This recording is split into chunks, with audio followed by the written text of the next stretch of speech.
come on up and share with us today what your, maybe you could give us a brief background of how you came to do missionary work and maybe how you met each other, and then launch into what you came prepared to do today.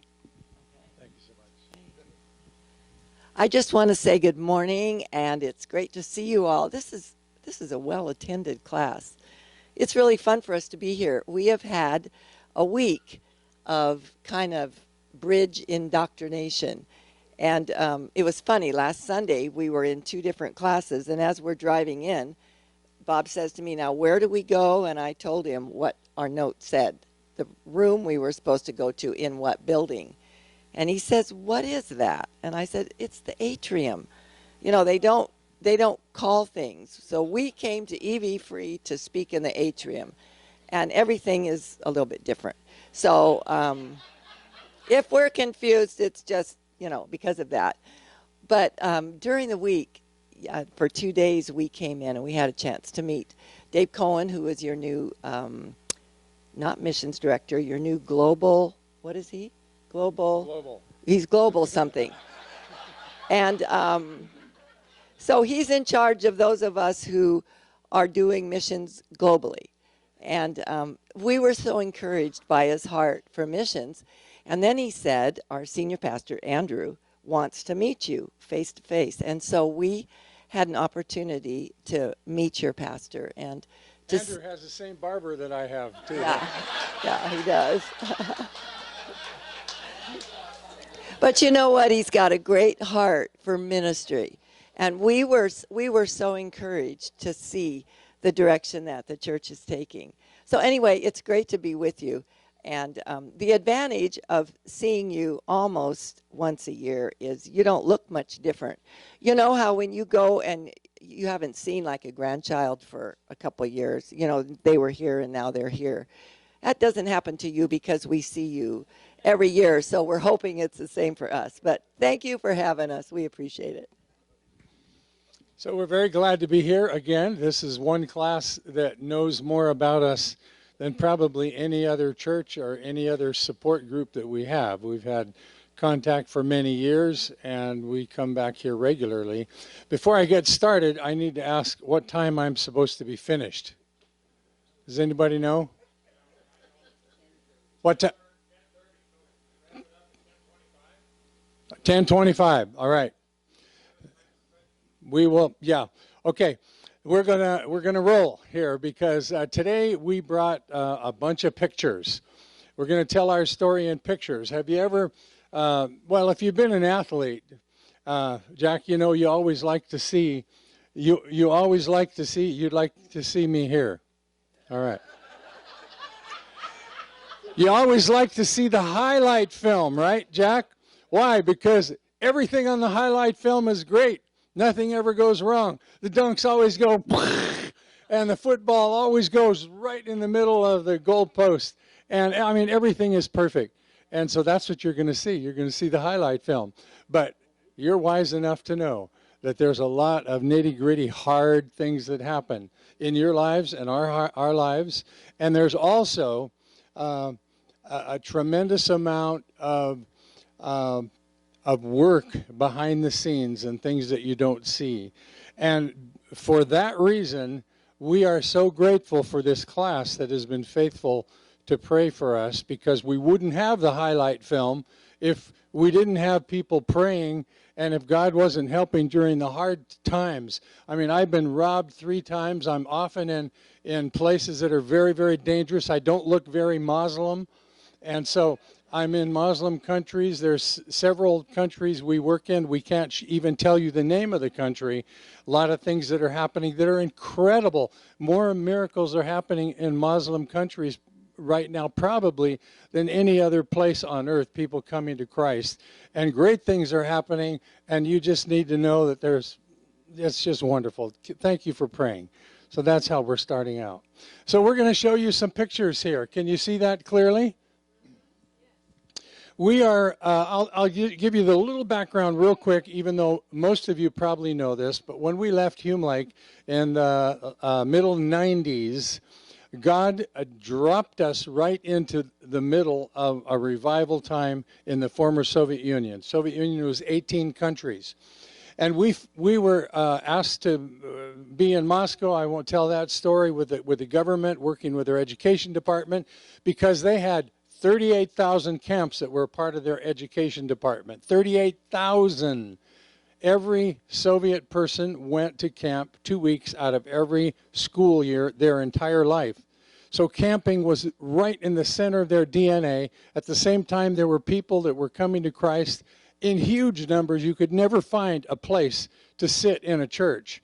If you came late, there would be nothing, even on the platform, in the window frames. There were so many new believers. It was a genuine revival as a result of the Jesus film, many wonderful ministries, Josh McDowell, Campus Crusade, blah, blah, blah. All these ministries all came together, and the result was God used it as an incredible time on this earth to bring many people to Christ. Thousands and thousands and hundreds of thousands of people coming to Christ. So here we have the situation. We arrived there. We've just left Hume Lake, so our DNA is Christian camping. We arrived there, and they have all of these 38,000 empty camps. What would you do? Well, you'd start helping these new believers turn them into Christian camps. And it was not our vision.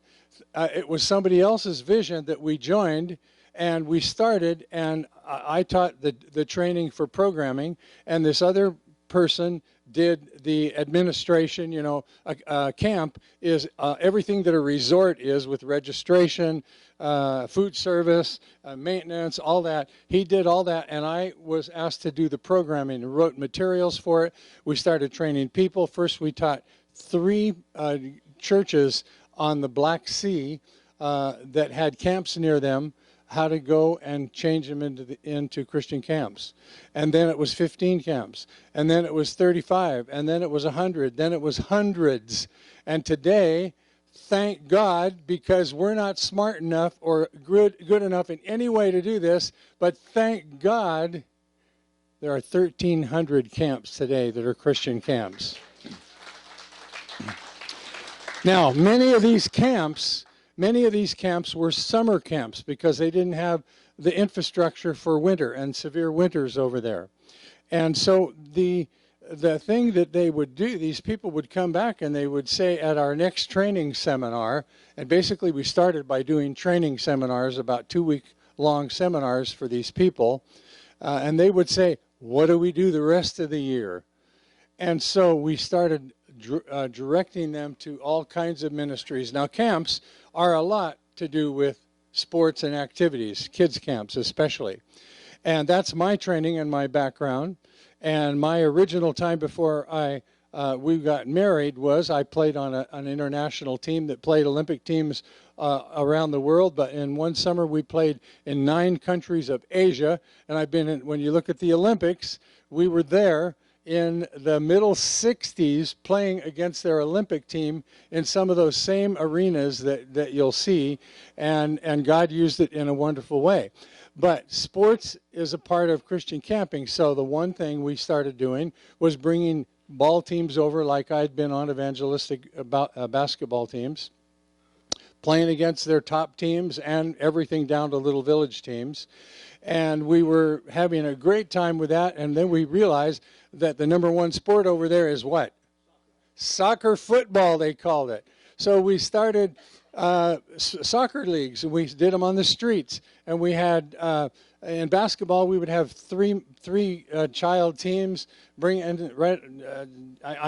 can't go into, we don't have enough time to go into all this. But so anyway, God got us into lots of sports things. Today, we have 7 levels of soccer teams. 2 of them are national sports thing in Ukraine, others in Russia and other countries. Mongolia is one of the great places God is using right now for sports and other things. And today, we own several facilities. And God just, I think I told you this last time I was here, we were given, God gave us about a $15 million value soccer stadium for $32,000.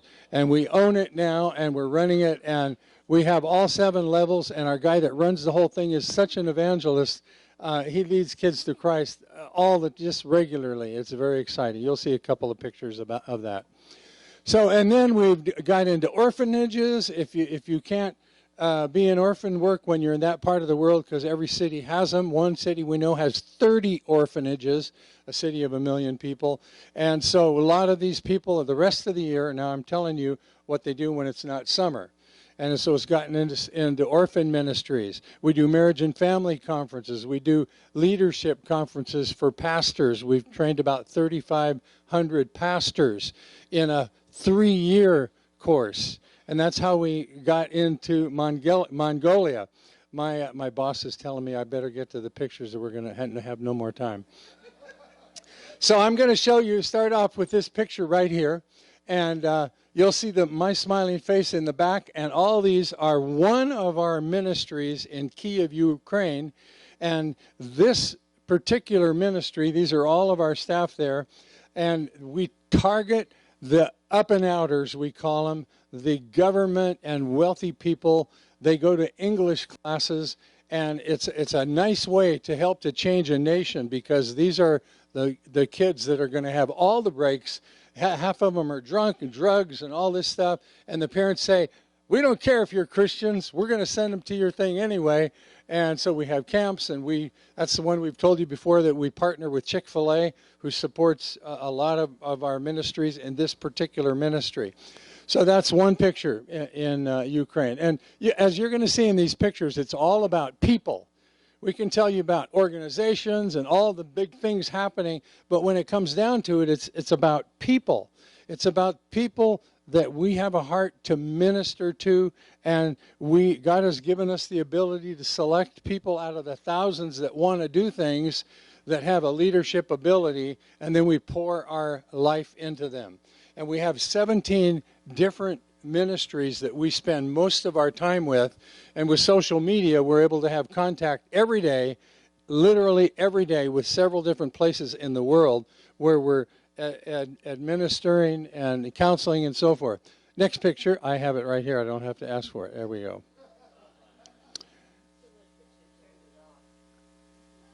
I hit right. What am I doing?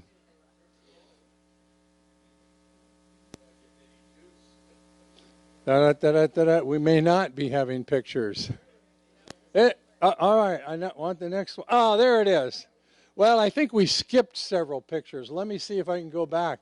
Oh, these are all out of order. I have to tell you, last week we did this in the high school class and in another class, and it worked perfectly. I don't know why it's not working here. All right, I am going to have to do something else. Let me see if I get a little closer to the unit, if it helps. Hello? Wake up. They told me to point it to that machine right there. So I pointed to, no, it's that machine. Hello? Hello? Hello? It's trying to do something.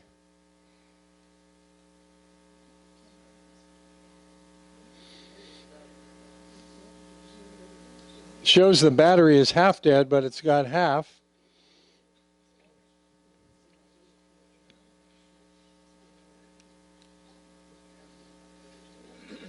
Nothing's happening here.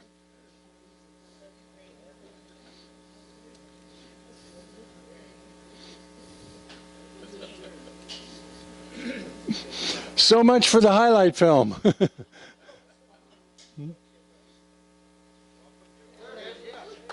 Oh, that looks like United Airlines. We'll be flying on Tuesday to Germany. I'll tell you what, Sharon. I'm thinking I'm going to run back there and try to get it. Oh, another clicker. Yes. Is this one on already? It's on. Let's try it.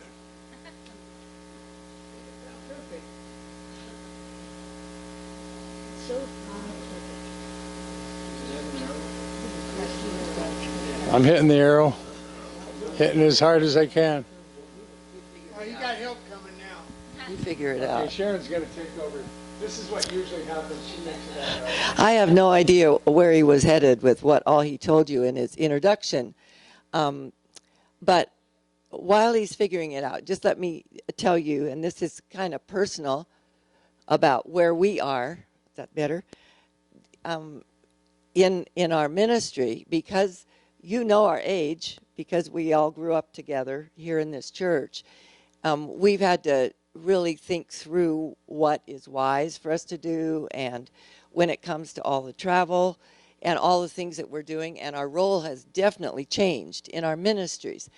And we are both in good health. There's no red flags or anything like that, but I kind of felt like it was important that Bob no longer travel alone. And so often, lots of times for financial reasons, he would travel overseas to take care of something that needed to be done, and he would just go by himself. But for those of you who have traveled internationally, if you're in an area where tourists are, that's one thing. But when you're traveling to the kind of places where we are, you're kind of on your own. And if something even happened to you, people just walk by. Nobody, the cultures are so different, particularly in the former Soviet Union. And so traveling together has its challenges because, of course, it costs twice as much money when both of us go to all these places. And but so we are doing more together in traveling. And that's one of the things that has changed. And the other thing is that, well, I mean, we want to continue doing what we're doing. So we are trying to do the best we can to do that. And because we are not the ones, in most cases, anymore teaching, we started teaching, the materials were written. It's now 4 or 5 generations down that are teaching the materials that Bob wrote on camping early on. And they don't know who we are, or they don't care, and that doesn't matter. You want it back? No. But anyway, okay. The one thing that we find so important for all of our leadership people is reminding them about what Kenny Poy used to always say, keeping the main thing the main thing. And you know how easy it is in a church organization, in any kind of Christian organization. You start with that passion to win souls, and then it grows, and you build the organization, and all the meetings and everything else becomes so important to keep it going. And it's easy to forget why you started and to have all your emphasis on moving forward, on growing. And so we are constantly coming alongside our people. We're mentoring. That's what we're doing. And in making sure that they continue to preach the gospel. It's yours. Thank you, Sharon. Well, this was about a 22, 23-minute presentation. And you know what this means? We'll have to come back. But let me just give you a little, if I can paint some mental pictures here of some of the different ministries. I talked about sport ministries. No, I'll start with the camping because that's what the pictures were going to be. So we have Christian camping seminars that have gone on since the late 90s. And as I told you, we started with a few and now we're up to 1,300. And now we actually have 3 different levels of camp training. Those that are entering for the first time, never even had a job before, which was everybody at the beginning. And now, so that's for entry-level people. And those are going on all over about 8 of the countries. Some of them we bring people from like the Stan countries, Tajikistan, Uzbekistan, and Stanistan, and we bring them because we can't do things into those countries. We bring them in and we teach them, and that's the entry level. Then we have intermediate level for those who've been into camping. They know what they're doing. They have some success. They have some staff, and we try to take them to the next level, which is the Little Hume Lakes, if you were. And these people have multi-staff year-round programs, their own facilities, lots of things going on. And when I teach, I'm usually teaching at that level now. So those are going on all the time, And who knows how many statistics. We know that we're in the hundreds of thousands of people who have come to Christ in these camps. We know that we have at least 3,500 advanced level people that are running organizations now. This is just flat a God thing. That's all it is. It's a God thing. It's like Amway multi-level marketing program, only we don't get anything except stars in our crown, and you get them too if you join in and pray for us. So thank God for this multi-level thing. People are teaching that don't even know who we are. They're teaching our materials, and this continues to go on. And it's expanding still like crazy. And with 38,000 camps, we have 1,300. There's a long way to go. A lot more we can do. So the other thing beyond camping, I said sport ministries. Now, sport ministries is an incredible tool to get people to come to know the Lord and to get to do lots of things with. And so we are Fellowship of Christian Athletes in Ukraine, for example, with a goal of reaching 8,000 coaches, everyone individually, personally, with the gospel through a camp, kind of a coach training situation, evangelistic. So that's going on.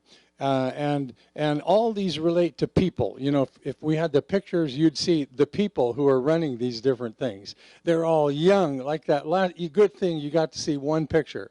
This is a good micro shot of all the people we work with. The oldest are about 35 years old, down into the low 20s. So this is going on even without us, and it's an amazing thing that these old decrepit folks can still have an impact in this part of the world.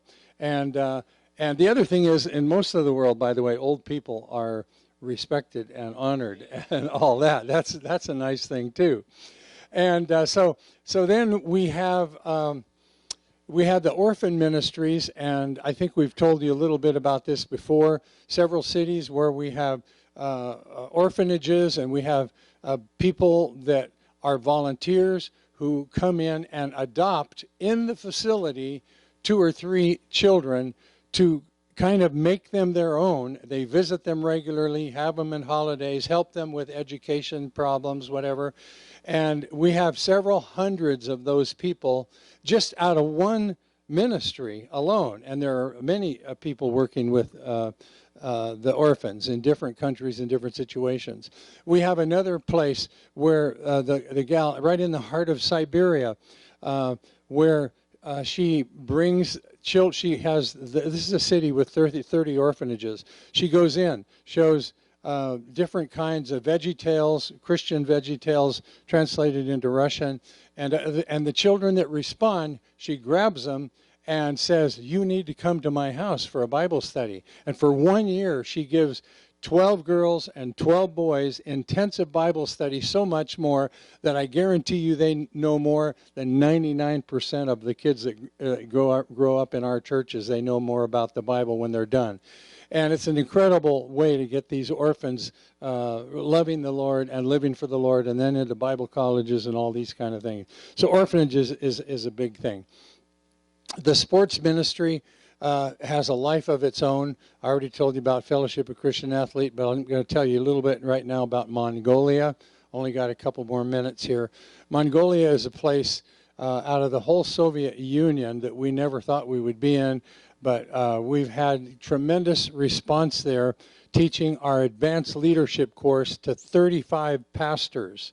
The pastors were Mongolians, by the way, are the seed of all American Indians, most Koreans, and a lot of Southeast Asia have what they call the Mongolian spot on their back. And so Mongolians are like American Indians. They can't handle alcohol. In the wintertime, right now, it's 30, 40 below zero, and men especially die on the streets of Ulaanbaatar, which is a city over 1 million people, every night because they are drunk and they fall on the street and they freeze to death. And a ministry from Switzerland has been in there for years, and they rescue these people there, and then they bring them in and teach them about the Lord. Well, 35 pastors were those people that they brought up, and they asked us to come and teach them because they'd had no seminary education. They asked us to come in and do our advanced leadership course, which is 3 years, about 2 weeks, twice a year for 3 years, and then they graduate. We have some great pictures about that. Too bad. Next time.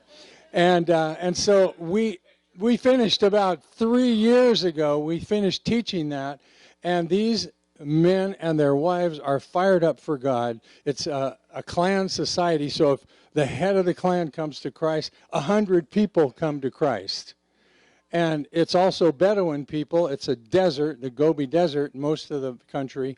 And they move with the sheep and the yaks and the camels and stuff where the grasses are. And so you come in and you start kicking a soccer ball around, and the kids have nothing else to do in a group of maybe 30 families, and then they see, oh, you're here to do something for our kids, and pretty soon it becomes a church. We've started 15 churches with 100 as the goal.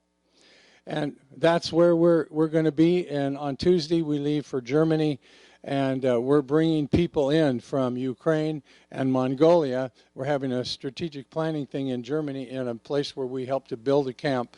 And so we're going to meet there, and a lot of incredible things happening. Our time is up. But I think, oh, that clock's behind mine. I'm going to go by that clock. So there's so much more to show and tell you about, but questions right now.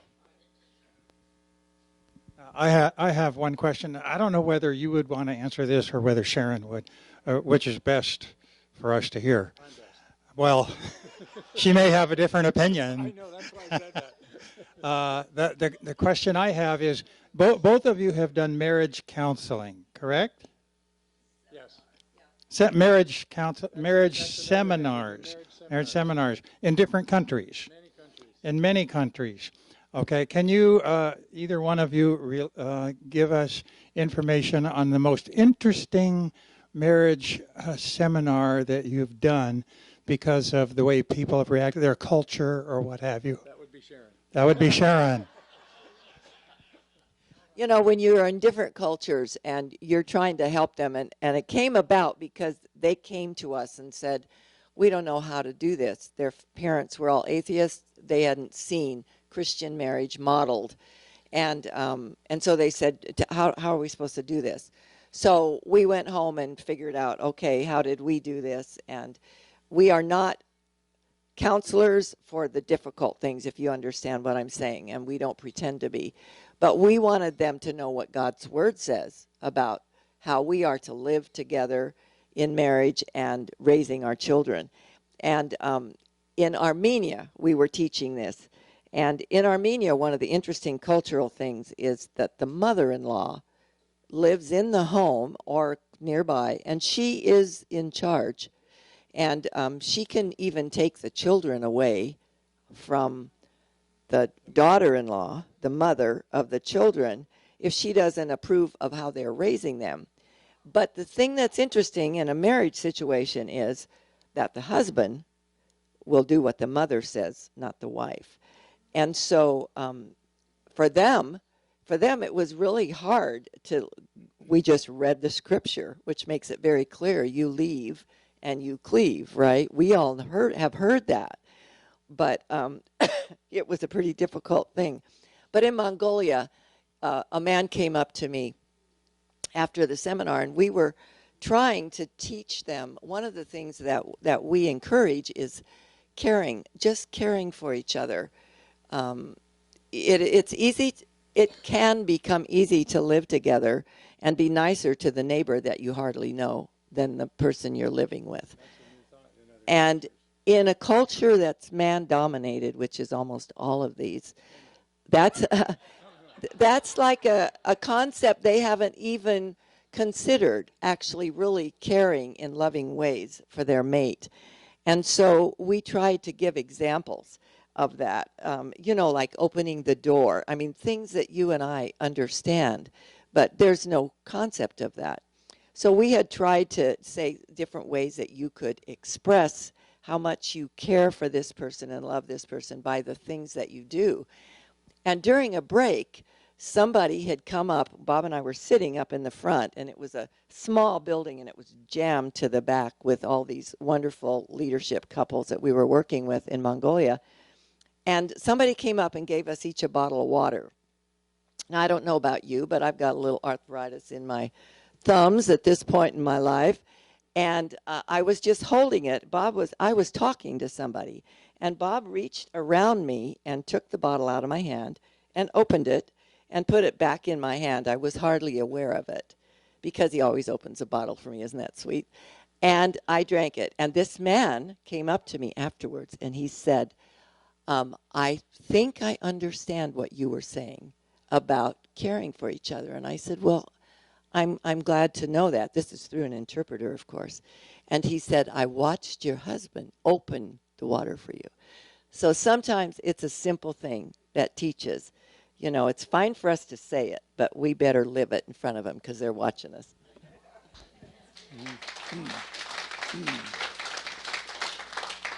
We're very grateful for our health that allows us to do this, and thank you for your prayers. I want to just mention the book. When we were here last time, several of you went to the effort of signing up and putting your address, and we would mail it to you.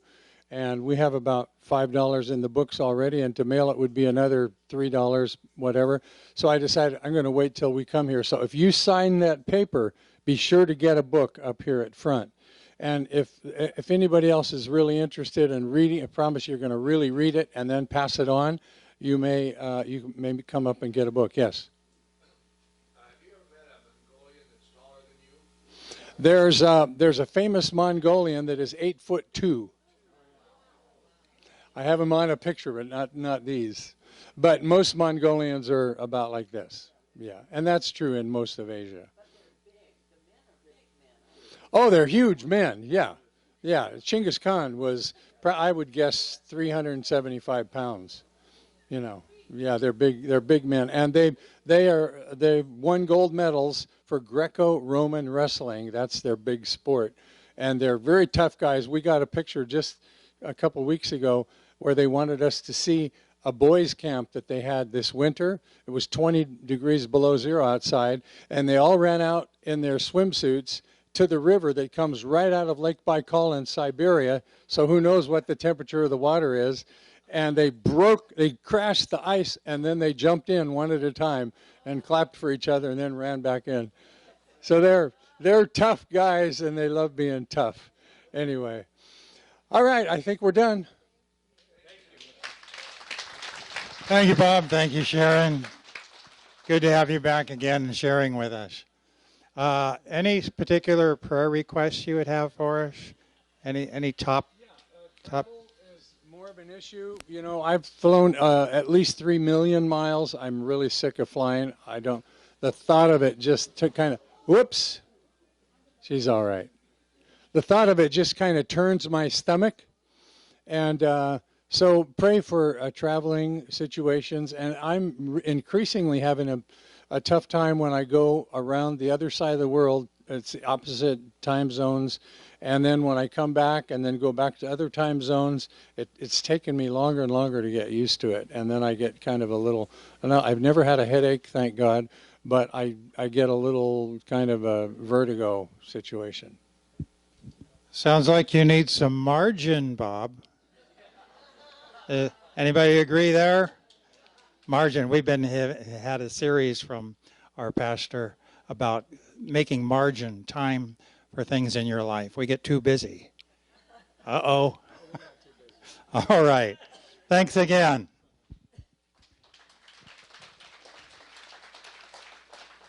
Okay. We have no ending song, so we're dismissed.